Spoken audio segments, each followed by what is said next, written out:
And we are back with the Striker Tejas, your best podcast of USL Championship. We are part of the Striker Texas. As you know, we cover all levels of soccer in the state of Texas. Like John Arnold likes to say, no, we cover the sport that we love in the state that we call home. And I'm back this week after an unacceptable mistake of my end last week. I drove from Texas all the way to Orlando for spring break with the family. Got there all happy on Monday, ready to record the podcast, fell asleep, and nobody was able to wake me up to do this. So if I was not the executive director of this company, I would give me a yellow. Oh, let's say this. I'll give me a yellow card. I got a yellow card for that. If I did it second time, I'm out. But anyways, we're back here this week. Good to see everybody. I missed you guys. I'm here under a big storm here in Austin this night, but let's talk about soccer. Let's talk about USL Championship. Some big surprises on my end watching this tournament. Good night from the biggest surprise of all, from El Paso, my friend Joe. What's going on there, man? How are you doing? Hey, what's going on, Roberto, Jonathan, Edson? How are you all doing? I hope you all had an amazing weekend. Just here, hanging out. I think there's been a drastic change of weather here the last 24 hours. We definitely caught some of that here out in far west Texas, but nonetheless, another match day, the second one of the year for the USL, for the El Paso Locomotive, and respectively the teams that Jonathan and Edson cover. And just excited to be here again, recording this podcast to talk about what it is that we do for the Striker Texas, which is cover the USL Championship for our respective Texas teams. Great. I'm looking forward for the conversation to understand what's going on with this team. Should we be worried or not with the two losses to start the season? I don't think El Paso has ever been in this situation before. It's something new for the team. So looking forward to have this conversation with you in a few minutes. Now in San Antonio, is the weather as bad in San Antonio as it is here in Austin? Dear friend Jonathan Chack. Well, we got some rain earlier, maybe some storms, but it sounds like you guys up in Austin are getting the brunt of it. And I guess I'll say, as far as last week, as fun as it is to kind of tease you about missing the podcast, we can't really begrudge you for going on a vacation with your family. Hope that was good for all of you guys. All right, man. I appreciate you guys understanding, and I still don't know if you guys are understanding because, like I said, I'm the executive director here, or because you guys are just nice. But I'll take it anyways. I'll take it Also, anyways. I'll say to use the analogy of yellow cards is maybe a well-timed thing, considering how at least I know my club and Edson's club did. They had someone sent off for two yellows. SAFC had someone sent off for a straight red. So we'll get into that, I'm sure. All right, sounds good. How are you, my friend Edson Ochoa? How are everything there in the valley? Well, I'm just happy that wind isn't coming through inside the house because it is extremely windy outside. But unlike the rest of Texas, we will get zero rain out of this. Well, But which I think it's normal for you guys also to get zero rain when everybody's getting rain, right? yeah, that pretty much is a very fair assessment. God bless the Rio Grande Valley. But other than that, I think I'm doing really, really well. Can't. I'm extremely happy to be back for another week to talk about the Texas USL teams in the Striker Tejas podcast, and really happy to have you back. Oh, We missed thank you. you. No, We missed thank you. you. I'm happy to be back. Guys, I already said this to you, and I'll say it again. I felt very very bad for doing that. I really did. It was something that um, um, I didn't feel good when I woke up the next day. There was a ton of messages and calls from you guys, and I realized what I did. But anyways, like I said, we're back. I don't think people want to know about my trip or my mistakes. I think people want to know about our USL Texas teams, and I'm going to start with the with uh, from the bottom up, if I may. So very uncommon for us to saying that El Paso is technically the worst team, at least it is on the table, of the Texas teams in USL for the past 3 years, right? Or since the franchise started. It's always been a very strong franchise, very strong team. Is it a problem with the coach? Is the team has not got all the style of play? What is it? And people be worried about this or not, Joe? No, absolutely not. Not in the least bit, honestly. With regards to the results, I mean, well, they're obvious, they're evident. Two matches played so far in this 2022 season, two losses. But I think that with regards to how the team has played and executed and done as it's intended to do on the field of play, I think it's accomplished what it's set out to do.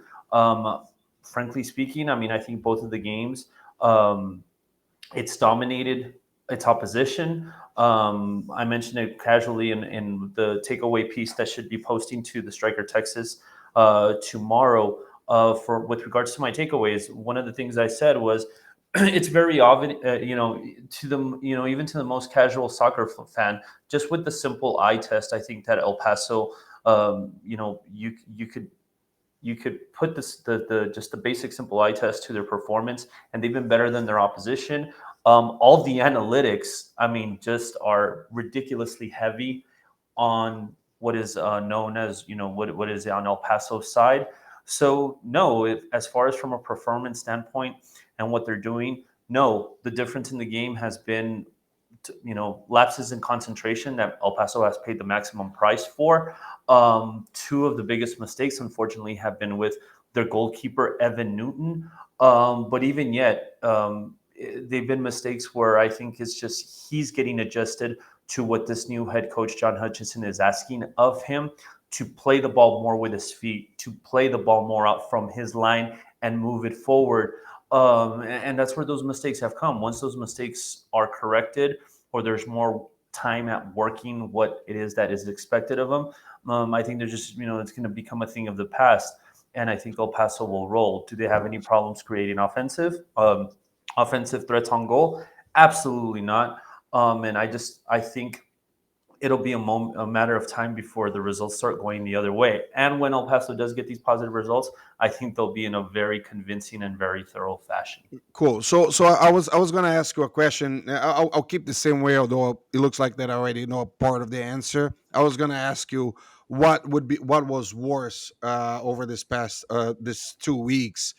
Was either the way the team was playing, was either starting with two losses, or just one of those losses being to New Mexico, which we always talk. It's your biggest rival, right? What did it hurt more over this 2 weeks? No, I think it's funny. On Saturday, the post game press conference, they gave us accessibility to three players. Three players came in to talk to the media, and of course John Hutchinson. That entire press conference, it lasted close to 45 minutes. These guys had a lot to say with regards to their second loss in a row, and then of course that second loss being to New Mexico. Um, you know, they were very adamant. They were rather upset of the way things went down against New Mexico United. They didn't make any excuses in the least bit. They were fully accountable for the result, but then they were very analytical in the way the game developed, and they confessed that they fell into what New Mexico wanted to do, especially in that second half. I do have to say, in that second 45 minutes against New Mexico on Saturday nights, there was the Locomotive had no threats on goal, no shots on goal until stoppage time. But then again, that second 45 minutes was the worst, the most boring type, the most stale and yeah, the most stale kind of soccer that you can imagine. But guess why? Because that's what New Mexico United wanted, especially after they took the lead. And the player said, what was the word that Andrew Fox used? The team was naive in the way they reacted to falling into what it is exactly New Mexico wanted.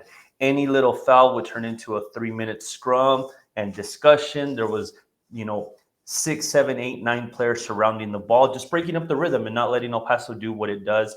So they were upset about that, and I think that's what's been worse. The results, losing the first 2 games of the season, I ask El Paso what it gets you to be the best team of the season. Absolutely nothing when you play in this type of playoff format. So I think they're very well aware of that. I mean, it's just one of those things. If you make the playoff and you're at peak form, well, then you got to feel pretty good about the season. But yeah, no, I think definitely losing to New Mexico in that second 45 minutes, I think that's what's hurt them the most so far this season. So just a quick answer, so we can go to talk about RGV in San Antonio. New Mexico is leading the Western Conference with 2 wins and a brand new coach, right? Not necessarily a brand new, because he was an assistant coach last year, so I think he already had a little bit of. There was not a big change as he did.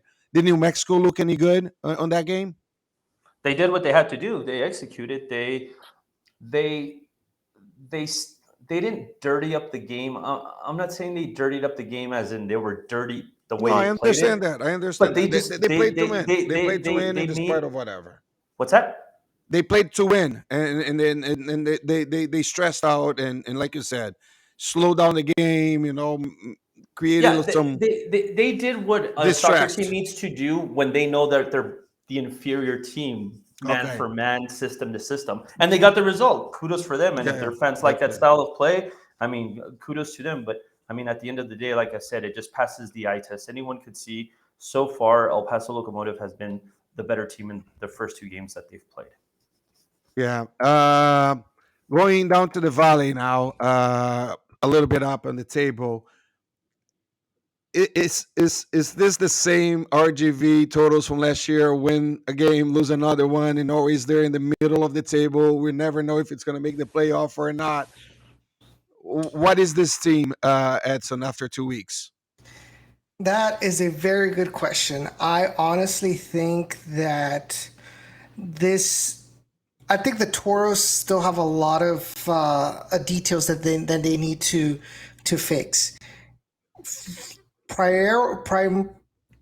Priority is getting more shots on target. Against Oakland Roots, that was their issue. Against Orange County SC, that was their biggest issue as well.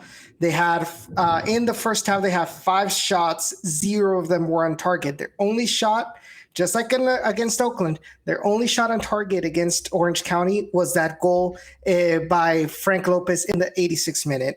So I repeat my question, so just to help you. It sounds like the arguments are the same from last year, right? Last Correct. year, those are exactly the same things that you would tell us week after Injuries. week after week. Yes, injuries, shot accuracy, and lack of experience by some of the players that led to some mistakes that led to goals.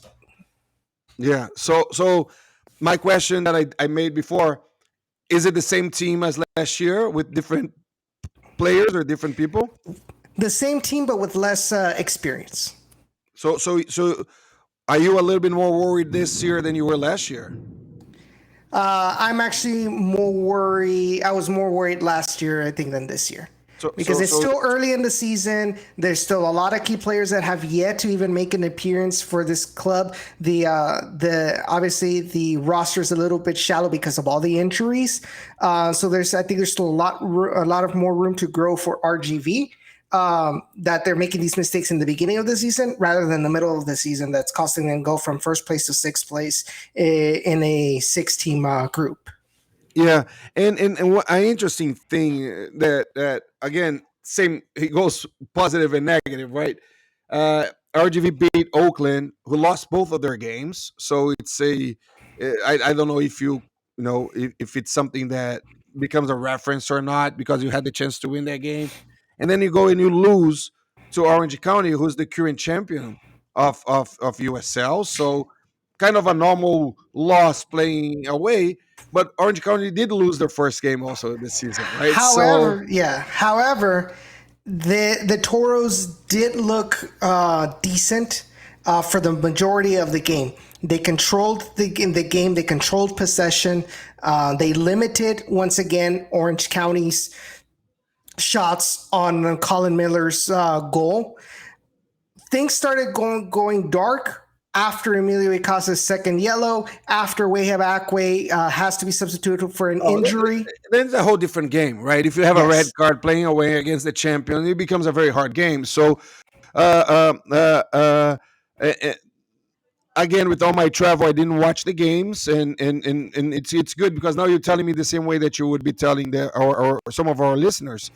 So, until that moment of the red card, you saw a good RGV that could have had the 2 wins. Could be at the top of the table at this moment.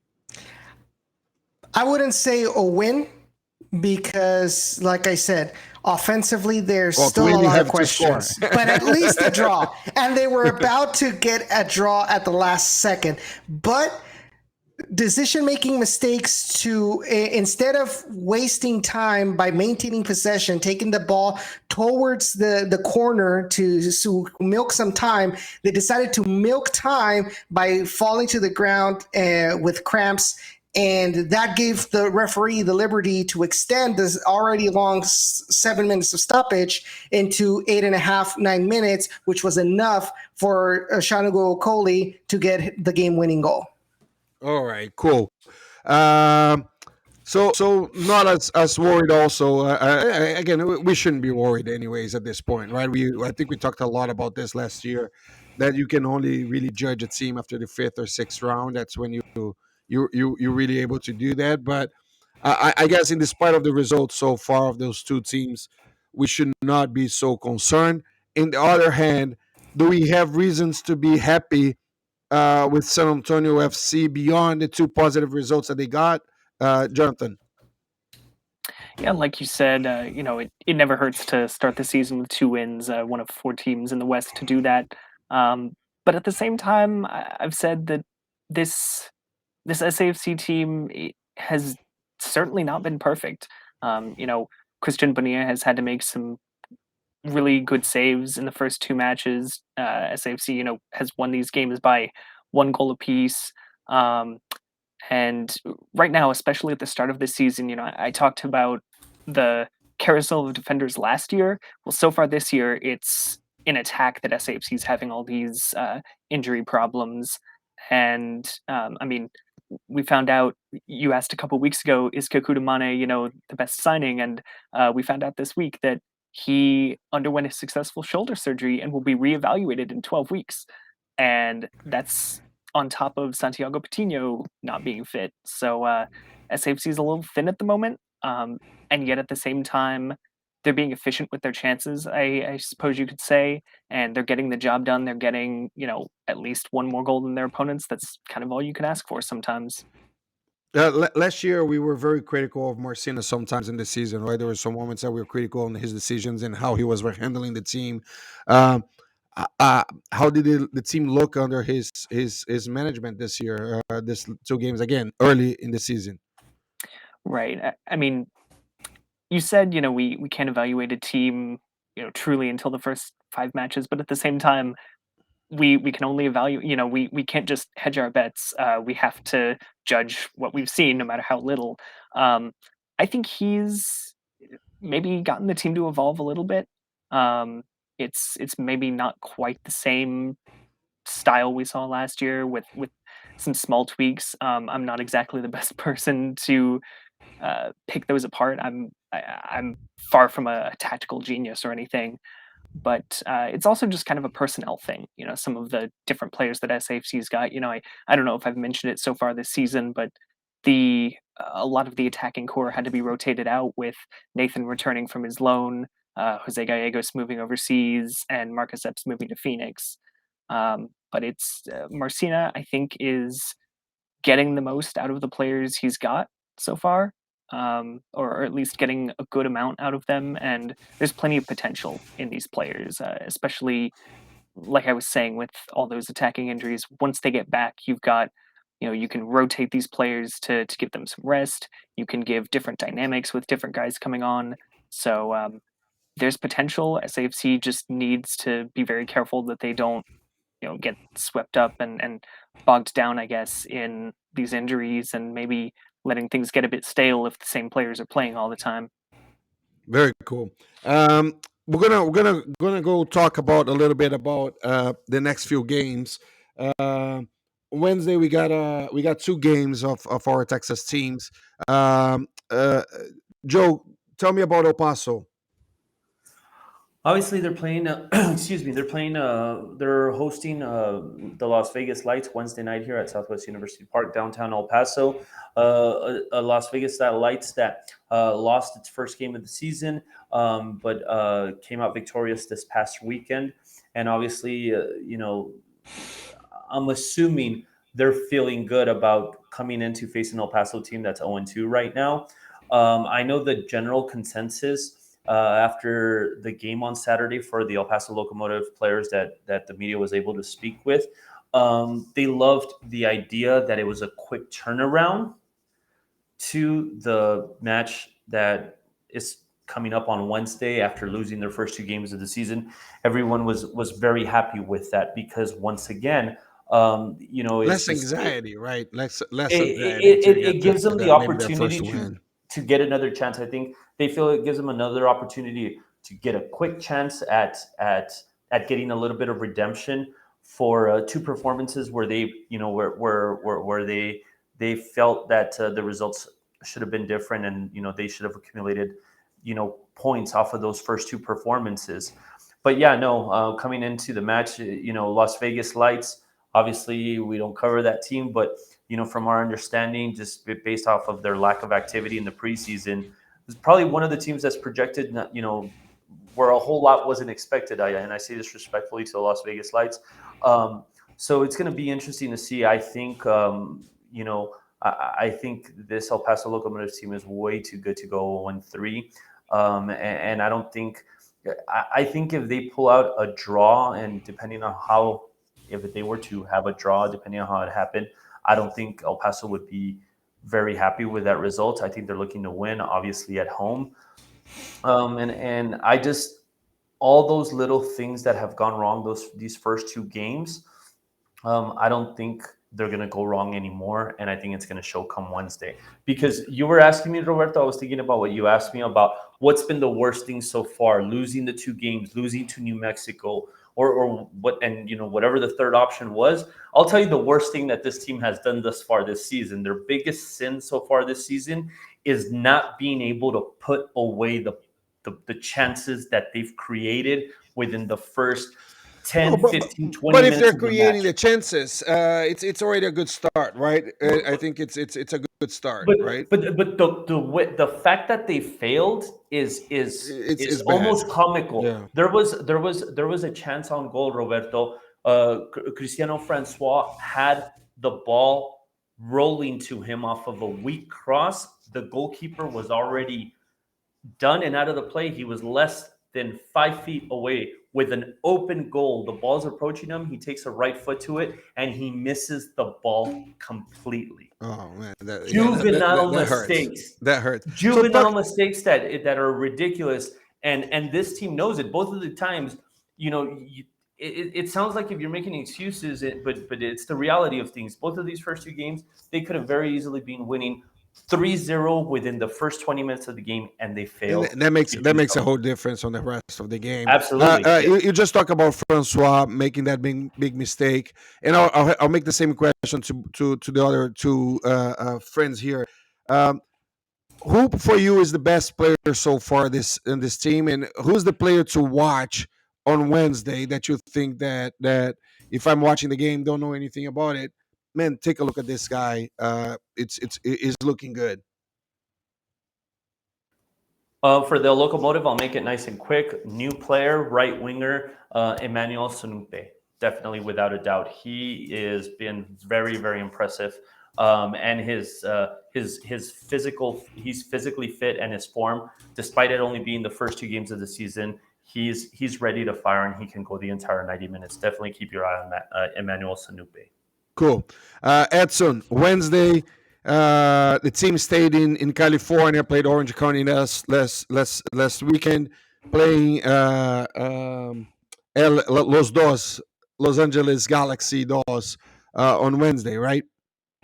That is correct. They're playing at a StubHub Stadium, and I saw a little bit of the match between SAFC and LA Galaxy 2.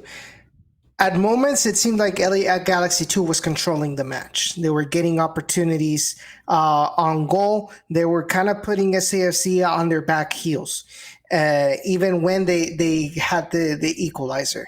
And even in the last couple of minutes at the end, they also had some opportunities, which is why I don't really want to underestimate what LA Galaxy 2 can do against RGV. RGV, like I mentioned, have not been doing well offensively with their shooting accuracy. They're going to be reduced with injuries, including also Tyler Derrick, which I didn't mention before. And historically, RGV have never beaten, since its inception, they have never beaten LA Galaxy 2.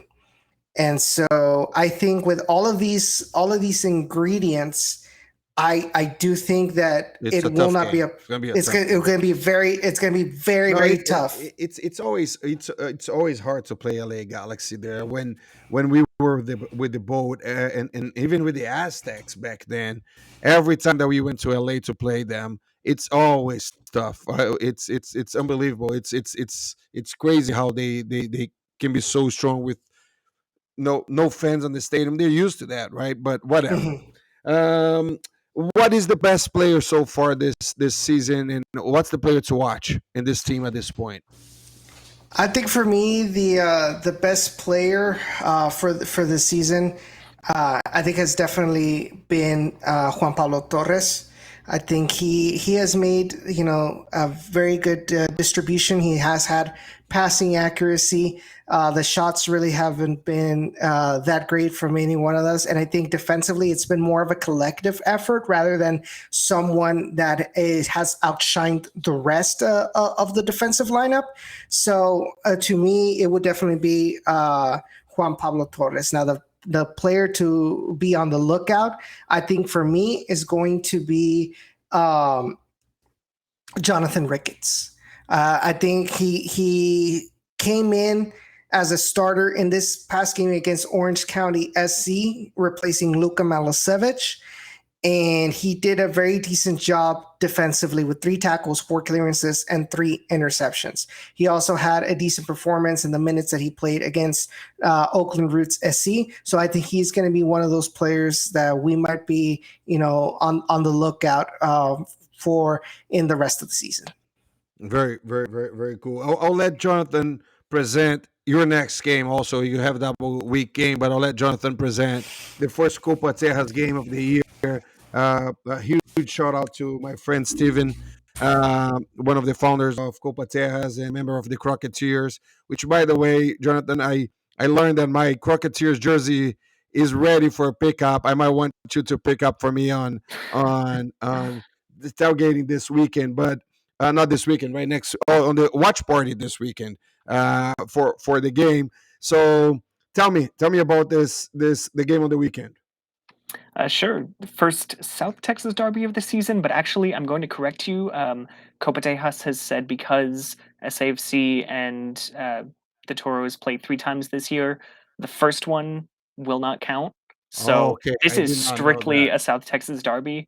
I think they announced it when all the schedules came out a couple months ago. Okay, So there's a little Correct. less riding on this game, but it's still it's a still a South derby. Texas Derby. It's Yeah, the arch rival for both teams.